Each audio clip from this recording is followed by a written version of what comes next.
Hit subscribe to the DIY Writer to support your hardworking authors and also lessen your chances of ending up as a victim in their next book. The world's largest UFO conference, Contact in the Desert, announces the launch of their 8th annual and very first virtual event. This event is focusing on UFOs and the year of science, also consciousness and the future. This will be held June 24th to 28th, 2021. Contact in the Desert is renowned for its top lineup of experts in the fields of ufology, forbidden archaeology, government disclosure, alien phenomenon, crop circles, and much more. Contact in the Desert already is the largest UFO conference in history and will now be the largest UFO conference in the virtual world, with over 60 lectures, 40 workshops, 11 panels, featured speakers presentations, virtual tours to Giant Rock, and other interactive events. Go to contactinthedesert.com for more information and get your tickets now. This is Jeff Bacon from the DIY Writer Podcast. And today we have a really cool treat. Have you ever read The Phase Shifters? They have 3 books out. A 4th one is coming out here, April 30th, if you cannot believe this. And it's called The Blood King. I am very excited for this book. I guess it's going to change everything, according to the author, Madilynn Dale. Madilynn, how you doing today? Hey, I'm doing good. How are you? I am not too bad. You know, up here in blustery Wisconsin, it's like 28 degrees outside, which is a cruel trick from God. I mean, we had like 60s and 70s and then, 50s and 60s, and now it's 28. Oh, and we had snowflakes. It's like, no, oh gosh, no, you can't do this to us. But I'm looking forward to the next phase of the pandemic and snow and God knows what's going to happen this summer. So yay! Yeah, you can definitely keep all the snow. We don't need it down here in Oklahoma. I think you need it down there in Oklahoma. No, it needs to stay warm down there. Nice thing is that during the summer it rains every other day up here. So Oh, that's good. Kind of, yeah. Lots of mud to play in. Somewhat, it's mostly limestone up here, so they need that rain in order to have their crops. And what I think is funny is that they really don't have a good level of groundwater here. So if it doesn't rain for like, let's say, a week and a half, everybody's going, oh my God, it's a drought. Everything's going to die. Versus where I came from, if it rained once a week, it was like a banner year. And we actually had groundwater, in a level, but we didn't have that limestone, 12 inches down. So there's no root system on anything. So when like the wind blows, you can see, huge trees that should have no business falling over. They just go, wow. Right. And it's like, because they have no root system. Yeah. That's insane. It's kind of insane. So, as interesting as that is, let's talk about your books. Let's do it. All right. Can you give us a background before we get into book 4, which is coming out April 30th? Yes, absolutely. So the series follows main character Liz. She is, at the start of the series, a physical therapist assistant. Mm-hmm. She's overworked. She's stressed out. She hasn't had time to grieve her mother who died from cancer. Mm-hmm. And she kind of goes out on a limb, takes a leap of faith, and turns in her 2-week notice, changes jobs, changes location, moves into her family cabin, and discovers a huge family secret that leads her into a whole world of magic she had no idea exists. She finds new love. People are trying to kill her left and right. She finds out she has a half sister who has it out for her. It is all big family cluster of craziness, but she ends up working it out, kind of getting on a good basis. Book 1. Book 2 rolls around. She has another love interest moves in, new enemies, big war on the horizon. She's got to save all of her people from being enslaved by evil fae. And it just kind of rolls on from there. They're stuck battling an evil king and queen, opening the portals to the fae realm, trying to get everything back in control, balance the flow of magic. Mm-hmm. And all of these new enemies keep coming up as they open portals, which leads into the Blood King. He's an ancient enemy that stems from the beginning of time, like kind of similar to the beginning of creation. Okay. Cain and Abel story is kind of a background for the building off of book 4, and they have to take him down and stop his reign because he's been kind of moving in the background, taking people out, trying to control things, and has been creating weapons of mass destruction almost, to take out realms and conquer all of the worlds. So semi-mass destruction. Yeah, I wouldn't say like blow the whole planet up kind of mass destruction, but super toxic and can paralyze them and let him take over their minds. Oh, yeah. Wow. It's intense. That is a little intense. It's almost and so this guy is from the beginning of time, and it's an old family rivalry, I guess. Pretty much. He actually, without giving too much, there's somebody introduced in book 3 that ties him into the family. Ties him into the family? It does, kind of, how the magic is connected there. And it introduces skinwalkers into the series. Oh, cool. So there are fae, shifters. Love me some skinwalkers. Yeah, skinwalkers, dragons, and demons get introduced later on in the story too. So, you know, it's really funny to me how skinwalkers seem to be more prevalent nowadays than even a decade ago, as far as in writing. Yeah, I have never come across really any books until the past 2 years that had skinwalkers in it, which is kind of why I wanted to write it into my story, because the background of my story, it's based in Oklahoma. So I tried to tie in a little bit of history, Native American history into it.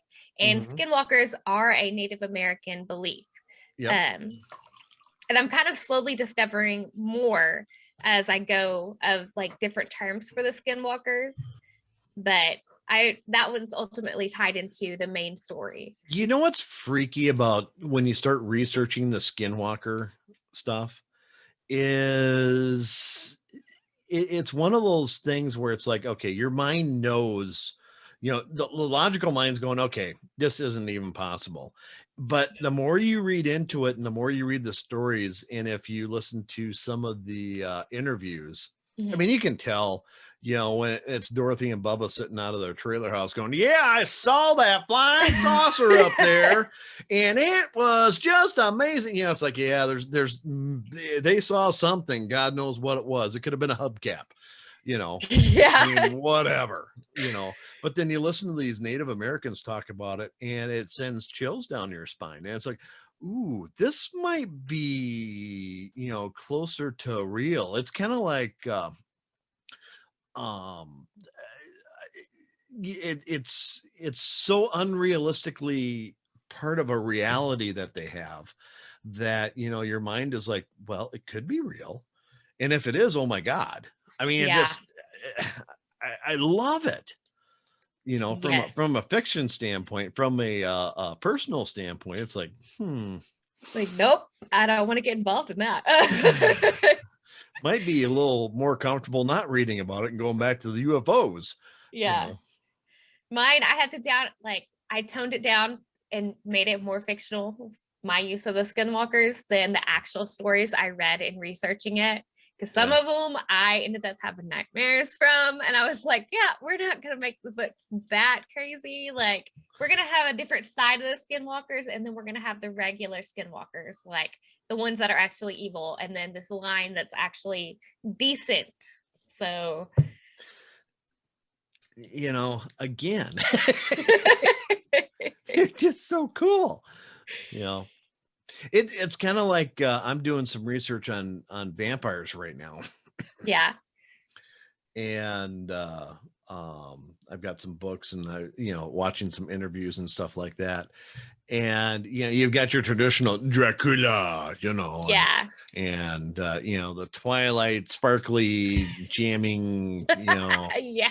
kind of happy-go-lucky good vampires, and all the teen crap and everything else. But then you start reading some of these stories and people that claim to have actually seen a vampire, Hmm.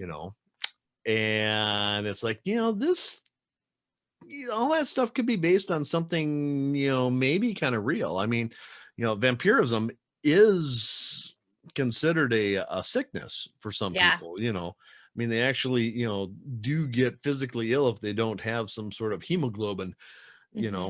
ingested, Yeah. and then there's the psychic vampires and this and that and everything else. And I went down to New Orleans actually, Oh. and there's a vampire cafe, and there's a little bookstore behind there, and picked up this where somebody Oh, that did is cool. did a lot of research on it. And it is, so you start looking at it going, ooh, this is a little eerie. We took some tours, where they talk about like Jacques Saint Germain and the Casket Girls and stuff like Yeah. that. And it's like, some of this is like, just a little scary, but Yeah. you know That's on my bucket list to go check out though, the vampire stuff in New Orleans. oh, well, you're not that far. I know. I've been to New Orleans. I have family that live in New Orleans, and I haven't done it yet. Yeah, I need to make it work. you got to make that work. You got to get that done. Yeah. So it'd be really cool. What amazed me was I mean, we stayed right on the French Quarter, Hmm. and that's below sea level. Yeah. Okay. And when you listen to stories about Katrina and everything else, you're like, how in the world could that much flooding happen, and this and that, and everything's destroyed, and so on and so forth. I mean, you see the pictures and everything. It's almost unbelievable. Yeah. There was a rainstorm that came and dumped, I think it was 2 or 3 inches on us real quick. Hmm. And during that, we got caught in that rainstorm. So, I mean, it didn't, it hadn't dumped the full amount yet. And so we're walking back to the hotel, and there's a foot to a foot and a half of water on the sides of the street because a pump wasn't working to be able Ugh. to pump it out of the, Yeah. so the storm sewers, filled up, and it was just all over the place in the streets. And literally, I was picking up my daughter and carrying her across the street because it was, and there's water on the sidewalks and everything else. And it took like zero time for it to basically fill up the French Quarter with about a foot of water. Yeah. And it's like, I can see, if you get 5-6 inches, you're screwed. Yeah. But we also, we're walking around thinking, yeah, we're gonna get caught in a little rainstorm, no big deal. Hmm. But what we noticed is a lot of the businesses were closing their doors and putting sandbags up next to their doors and stuff like that. And it's like, what are they doing? And it took about 10 minutes, and it's like, oh, we got it. Okay, that's really cool. That is cool. They're preparing. That's cool. I didn't know they That did that. that is. But if it goes over the sandbags, you're not doing anything well. Yeah. No. Yeah. So the Blood King, you can pre-order the Blood King Phase Shifters 4 and get it delivered to you probably April 30th. But if you sneak in there right now, you can get it April 29th. I'm sure. Yep. The way Amazon works. That is true. They drop it a little bit early. I've actually caught a few new releases of authors I follow and read. Yeah. And I'm like, oh, okay, I'm not going to bed now. Yeah. So And it seems like Amazon does that on purpose. I'm not going to complain. Nope. So you have some other books out here. You've got the Breaking Traditions, which you released last year. Hmm. And you got your 4 books there. Really, a couple short stories. Dog Park Epiphany. Yes. Oh, you have some inventory here that you need to be moving. Work in progress. Trying every day. Yep. Oh man. When I look at the Dog Park Epiphany cover, I think of that Michael Douglas movie Falling Down. Yeah. Yeah. Which I love that movie. I hated it when I first saw it because I didn't understand it. But now that I'm older, it's like that makes complete sense. Yes. He like loses his mind when McDonald's won't give him breakfast at 10:35. It's like, Oh Lord. oh, come on. I actually saw somebody do that in the drive-through line over the weekend. So Really? yeah. It it was a younger kid in a big old souped up truck. Cause I mean, we're in Oklahoma, you know how young 16-year-olds are. They want that big souped up truck with mud tires and everything. He got super mad, whipped out of line because they have the 2 like lane drive through at McDonald's, and just drove off revving his engine. And then he came back around and got back in line later. So I guess he was like, I gotta have McDonald's. I don't know. But I was just like, okay, he threw a fit because the whole time I'm sitting in line waiting to get my food. Because my son wanted a Happy Meal. It was kind of early. Yeah. But we're headed back from my parents' house. And I was like, you know what? I'll get you a Happy Meal if that'll make you happy and you'll go to sleep. Like it's 4-hour drive. We're gonna sleep. And he just was making it fit with his engine and everything, driving around the parking lot. I was like, all right, all because you can't have breakfast. That's okay. Yeah. The French fries are good too. Well, I mean, hamburgers are good. Yeah. Chicken nuggies, 16 years old and have a big truck. Yeah. Yeah. The comment I always make is, I wonder if they know what to use that truck for. Probably not. You see them with the big tires and everything, and they look really clean. It's like, it shouldn't look that way. Yeah, no. You shouldn't be worrying about the wax or anything else. No, my friends growing up, we played in the mud with our vehicles. So yeah. It's my first vehicle. My dad was like, yeah, I'm not getting you anything fancy. He got me a 1994 Jeep Grand Cherokee that we had to do some work on. And it had 4-wheel drive. So me and my friends would go play in the mud with it. Grand Cherokees do really well in snow and mud. They do. The only thing that you can't do with them is get them high centered, and then you're SOL. Yeah, that is true. I did that once, and it was not fun. Well, we get these big piles of snow, and I would, tractor would scoop it up and put it up there, and I'd take our Grand Cherokee and just run up there and say, "Here's my parking spot." Yeah. Yeah. Well, if it's a little soft and all of a sudden the wheels just sink in, and it's like, oh, now I got to dig this out. Okay, Yeah. So it was the only time it really happened. But I also had a Jeep Wrangler. Nice. For years, and I do the same thing with that, and I did all sorts of stupid things with that truck.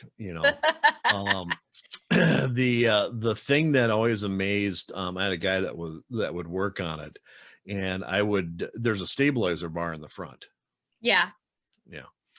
I sheared those pins like probably 3 times a year.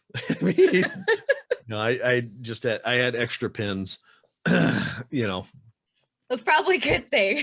Yeah, it just would shear them off, and what'd you hit this time? Can't tell you. Not gonna talk about it. Enough about me. What about you? What do you do for hobbies and such? What you got going? I mostly stay at home mom right now. I'm focusing on my writing career, but I love to be outside. I like to do anything outdoors. Now that it's warming up, my family's always been a big lake family. Yeah. We go out and stay on the lake, on the water. It's still pretty much like you're still away from people and everything. So we just stay on the boat. I like to hike, horseback ride when I can. I was a big rodeo person. Growing up on top of sports. I would break and train my own horses for a long time. And then I actually recently started gardening. I've always kind of tried my hand at it, but I'm actually doing a lot better this year. I'm doing container gardening in my backyard. And I paint a little bit on occasion, paint and draw. So Yeah. I paint a little bit too. Yeah. Yeah. My house. I do that too. We're actually Yeah. in the process of remodeling our house, and Yeah. I'm it's so crappy at painting. fun. It looks like it's art. You know, a little thick here, a little thin here, skip here. You Yep. know, it's really abstract. And that's why I try and tell my wife it's really abstract when you step back and look at it. So don't change it. No, we're not doing another coat because this is my Oh, art. yes. It's exhausting painting the houses. Oh, I've got to paint this room actually. That's on the agenda for the summer. This dark color I've got behind me. Yeah, we're going to lighten it up. Yeah. Yeah. What shade of white are you going to do? Or are you Well, doing I'm something fun? actually thinking like a bluish white color. Yeah. The rest of the house, we've been doing a light gray. And then we've got some accent walls.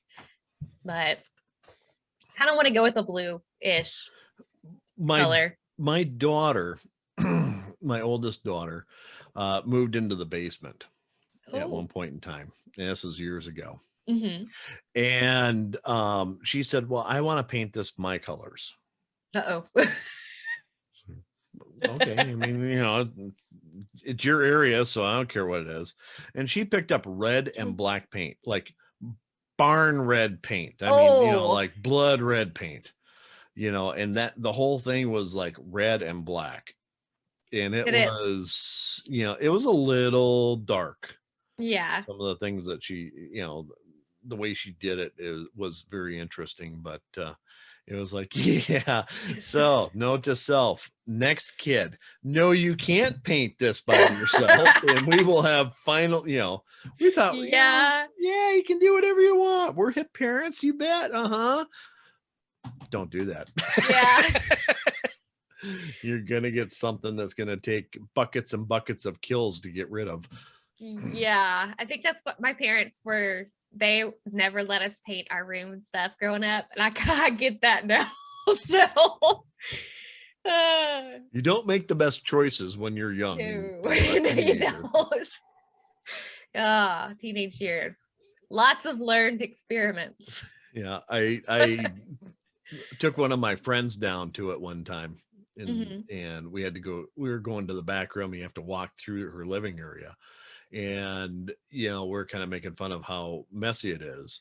But I introduced him to it. I said, well, you know, as he's coming down the stairs, welcome to my murder room. And that's what it looks like. It looks like a murder room. Like, you know, there shouldn't be a bed and unicorn sitting around in this black, dark, you know, black and red room. It really, you know, looked like, you know, there should be a guillotine over there, maybe a rack, you know. Yeah. You know, some sort of torture devices and some sort of a, you know, shoot for a body or something, you know. I mean, oh my gosh. Yeah. Just, you know, weird. But yeah. An incinerator, something, you know. But, I swear that it, you know, you see some of these movies where that, you know, they have those and it's like, that was our basement for like 3 years. I can only imagine. Ugly. Yeah.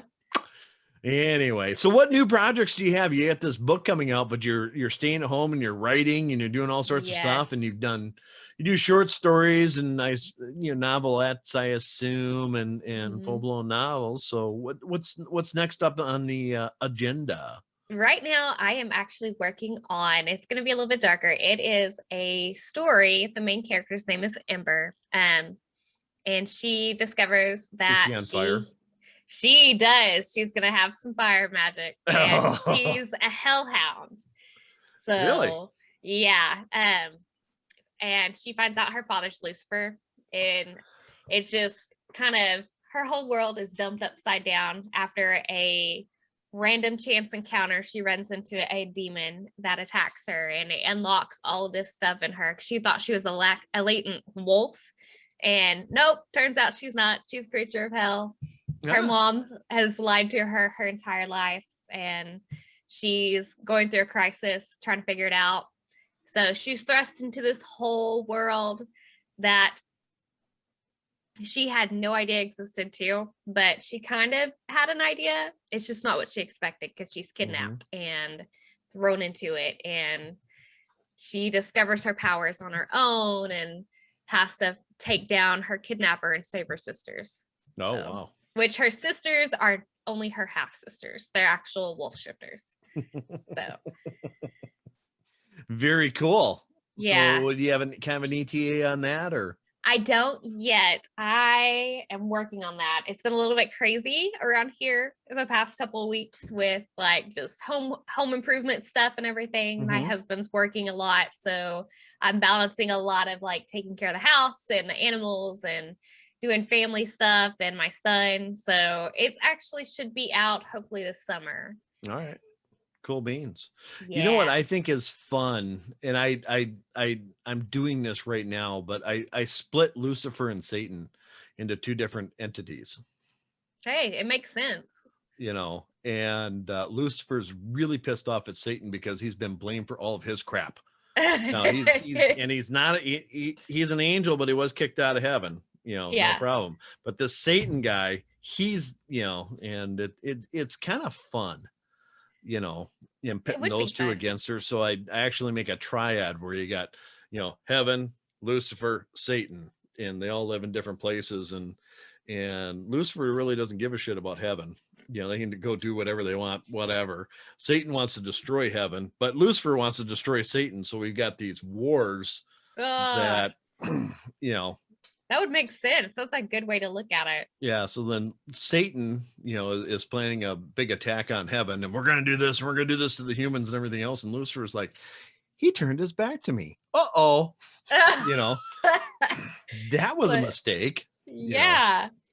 That's a good way to look at it, actually. I just thought it was kind of fun. So I'm playing around with that a little bit, but yeah, you can make a good story off that. You really could, you know, but I don't think that, you know,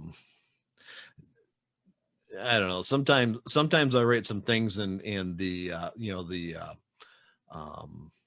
the very religious among us go, that's not right. Yeah. But it is fiction. I can do whatever I want. Yes, it is. You create your own world, your own storyline. Yeah. You should do some research. That's not really what happened. Yeah. It's a made up story. I can do whatever I want in my world. You know, Some people read things and they believe they're real. And it's like, you know, but I've said this before many times. I write stuff based on conspiracy theories and, you know, this, that, and I kind of throw them in there just to give it a sense of reality. Yeah. You know, or real time, you know, or real events, and then explain them a little different way, which I think is kind of cool. It is, you know, cool. And especially things that don't make sense, that have lots of conspiracy theories where they just, you know, they make these leaps and bounds. It's like, oh yeah, we're going to go that, but we're going to take this another 100 yards this way. Yeah. And, you know, there are those people that will contact you and say, you and I need to talk. We are both on the same page. We know the truth. And it's like, holy shit. No, we don't. Nope. It's like, it's just a book. It's a story. It's not what I think. So I made the truth up in my head. What are you talking about? But I try never to get into conversations with them because, you know, it scares me a little bit. Yeah. That's one of those, you're like, is there a way out of this? Like, somebody save me. Yeah, it's wrong. This is propaganda. None of it's real. You don't know the truth, you know, but kind of fun stuff. So, you know, we've talked a little bit about your books and everything else. We haven't even touched the rodeo stuff, which I think is interesting. Yeah. So you were a rodeo star. I guess you can say I was a star. I mean, I qualified for nationals and world with barrel racing. I had a really good group of horses that I was running for a while. But my dad bought me a horse, I think. Okay, I say me. I have two siblings, so it's for all of us. Let me just clarify. It's okay. This is your podcast. It can be all about you. But I ended up being the one that was the horse crazy person. Horses have always been my favorite animal. And we took a chance on it, and I started doing play days and rodeo stuff. And we discovered I had a really good, decent horse. For those that know how, like, classification works, there's 1D, 2D, 3D, 4D. 1D is the fastest horses. And then like there's a second or a half a second off to classify in the second D, third D, and so on. Yeah. And my horse was a 1D horse. So I was actually doing really well. We got my sister a horse so she could start doing it with me. She didn't want to do it. So I ended up running her horse too. But I had 3 horses, I think, that I was running at one point in time. I did barrel racing, pole bending, goat tying, tried my hand a little bit at calf roping, wasn't super great at that, but I had a horse that liked to outrun the cow, and she'd get mad if you didn't catch the cow. Oh, really? So yeah, I grew up with 2. They're famous ropers now, Jake and Clay Smith. I grew up with them riding horses, and that's actually where I learned to ride. They were the ones that taught one of my mares how to rope off of, and she was the one that would get mad if you didn't catch the cow. Okay. So it was like, I blamed them for that because they could always catch the cow. Me, no. So, but it was it kind of shaped a lot of my growing up. I had learned a lot of self-discipline and stuff from it. Oh, sure. But I've had a few head injuries from horseback riding incidents. I can't do that as competitively now, but maybe my son will like it one day. Yeah. Cross your fingers. My favorite horse story is we bought this older horse for my sister. She was kind of really into horses, you know, and so it's a older paint. Okay. Yeah. It's, you know, and his name is her name is Pogo. Oh. And you know, it wasn't getting ridden enough, which was, you know, fine. You know, we'll take it out as we're doing chores. Okay, we'll take it out for, you know, half an hour here, you know, whatever. And so Dad and I used to, you know, strap it up or throw the saddle on and take it out. And every now and then I'd have a break in the day or whatever. I'd take this horse out, and this horse loved, you know, is an older horse, but if you could take it out into a plowed field or, you know, something that had, you know, nice soft ground, it would love to, you know, kind of, you know, trot around a little bit. Didn't really gallop, kind of did, but, you know, like I said, it was an older horse, but it was a good horse to start on. It was well trained, but the problem is it was too damn smart. And so as it got older, it started figuring out that I don't like being ridden. Okay. So I took it out one day and we head towards this field that just been, you know, disced up. Yeah. And, you know, she starts, you know, this pretty, you know, rough trot, I guess. Yeah. Kind of between a trot and a gallop. It's like, okay, yeah, you know, kind of feeling or whatever. Then she just stops. Oh. And I go, that sucks. You know, I'm sitting there. I mean, I went head over heels. You know, I knocked my forehead on top of it. Yeah. Its head, and I'm sitting on my butt. And, you know, I'm sitting there, oh, geez, you know, you're kind of shocked a little bit and you're kind of sitting there like this. I turn around, the damn horse is running back up to the farm. Oh. Like, what the heck? Did it hit a hole? What happened? I mean, I had no idea what was going on. I mean, I wasn't expecting it. So, you know, you just get thrown. So it's sitting up there or standing up there, you know, next to the corral, and it just wants to be left alone. And it will not, you know, she will not let me back on. It's like, okay, well, something spooked her. You know, we're done for the day, you know, take the saddle off and, you know, brush her down and you know, there wasn't really anything to cool her down from. So, you know, and let her in. So about 2 days later, Dad took it out, didn't have a problem. I took it out again. Guess what it did? Same thing. There you go. Yeah, except for this time I'm hanging on to its neck, and I kept a hold of the reins because I was a little leery of what's going on. I wasn't, you know, doing anything but focusing on the horse instead of, you know, I mean, one of the nice things about it, to me, riding a horse is, you know, just sitting there kind of clopping along and, you know, just kind of looking out at the prairie or, you know, whatever else and seeing what's going on. But, you know, this time I was like, you know, and, you know, she got me almost off, you know, I'm hanging on to her neck and everything else. And as soon as, you know, I jump off. I'm holding on to the reins. I'm like, what's wrong? I mean, just kind of looking for something, maybe I don't know, whatever. And so she bites me. Oh, yep. And the good, she's never bit anybody else, but she bit me. And it's like, okay, I dropped the reins. As soon as I drop the reins, boom, done. Like, I am so done with this horse. I would have been too. It sucks when they bite you. I had one take a chunk of hair out of my head when I was a kid. It sucks. Yeah. I just was dazed. I was like, what just happened? Yeah. But it ended up doing kind of the same thing to Dad.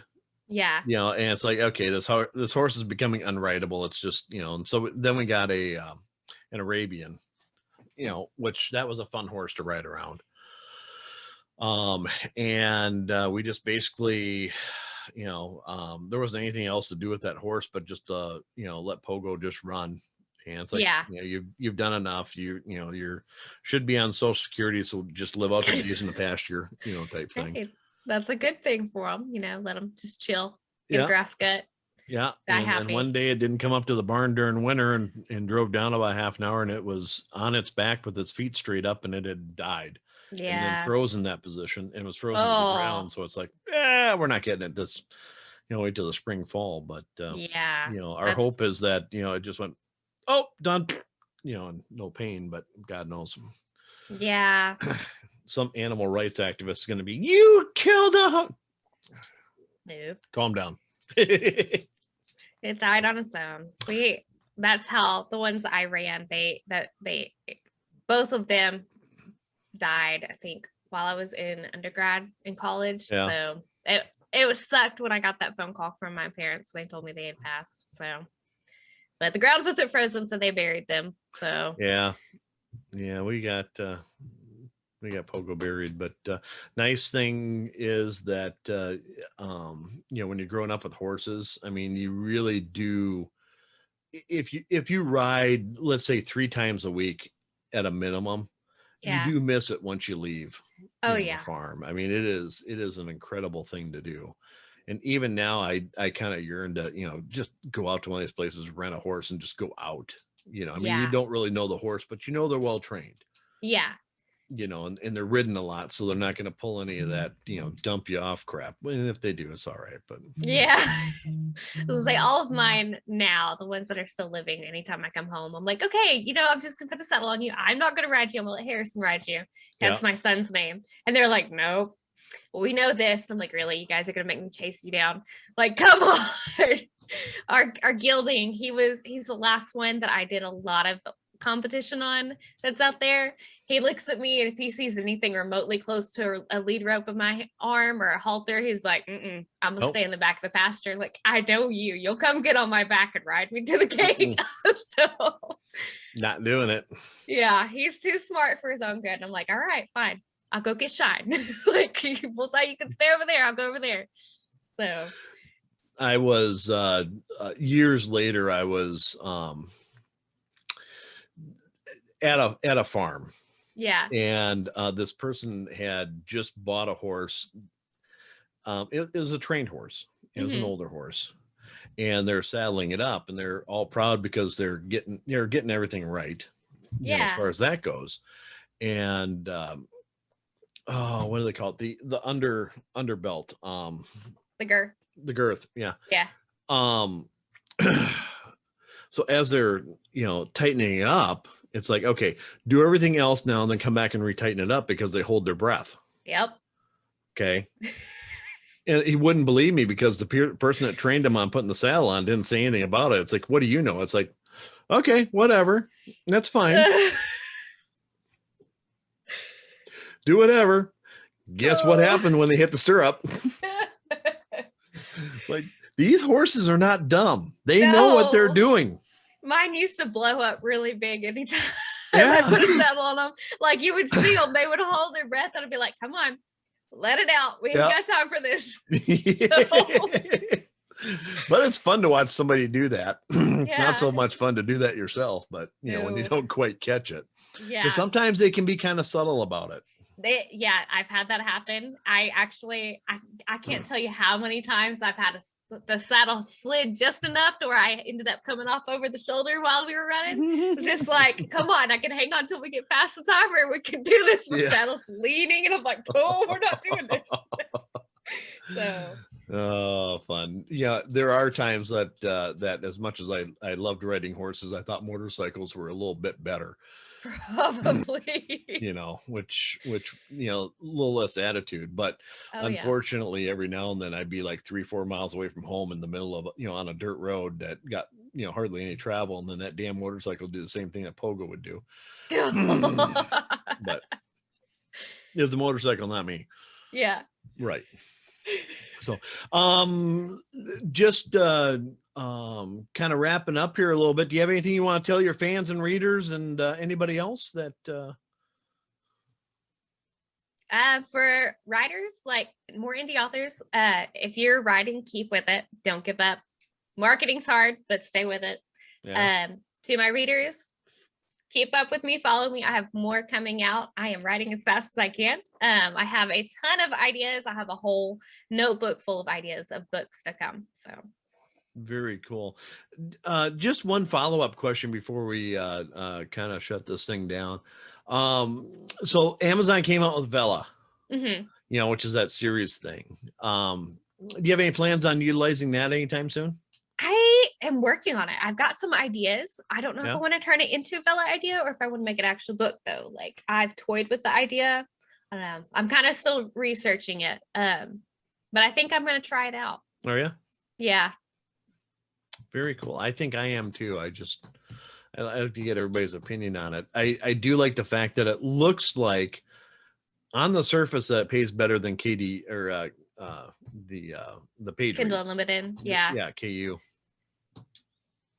So but who knows, it's worth a shot, so it is gotta try it, right? Anything to make more money, because we don't make any in the first place. I know. It's a push. Oh, you're an author. It's not that great. It's not that great. Still working at other things that make money. Yes. But anyway, you know what? We're hitting about 45 minutes right now, so I think we're at a good spot to call this show done. Awesome. So with that, I want to thank you very much for your time today. Yes, thank you for having me. No problem. And also tell everybody I want you to have a great day. Keep your chin up. Things are getting better. And if you can, go out and find a horse and just ride it, because that's a hell of a lot better than watching Netflix like you've done for the last year. Yep. Anyway, again, have a great day, and we'll see you soon. Thanks. Bye-bye. Bye. Please hit the subscribe button. I get a bonus for every subscriber, and I only need 1,506 more to become a full-time paid employee. Help me, please.